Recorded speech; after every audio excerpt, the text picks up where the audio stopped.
وعنه دعا أبو هريرة رضي الله عنه دعيتهم كلا عن النبي صلى الله عليه وسلم قال Peygamberimiz Aleyhisselatü Vesselam aytkan deydi. El yedul ulya hayrun minel yedis sufla. Ördeki kol yaxşıdır, sıyırıdır, tüpteki koldan ise deydi. Ay bunun manası beregen kol sıyırıdır, alıgan koldan ise deydi Peygamberimiz Aleyhisselatü Vesselam. Ay sen beregen bolmak, sen sadaka etmekligin Allah'ın yanısıyla sen almaktan ise. وَابْدَأْ بِمَنْ تَعُولُ ve Peygamber Aleyhisselatü Vesselam aytkan, sen sadaka beregen zamanla başla, özünü ahlünden, sen saklaygan adamlardan başla sadaka vermeye değil. Ay sadakanı bulay vermeye yaramay adamga.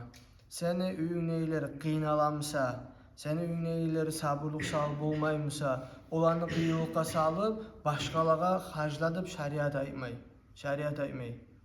Seni üyüneylen haline göre Peygamberimiz Aleyhisselatü Vesselam özünün katıllarına, imanlarına göre, ay özünün haline göre bere bolgan nafakasın, verilen aşın zatın. Ve şu kuyda ashabalarda özlerinin kuyuna göre sadakasını çıkara bolgan. Şu kuyda biz de etmeye tarakbız.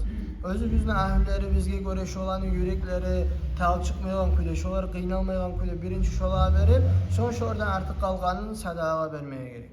Sadaka vermeye gerek.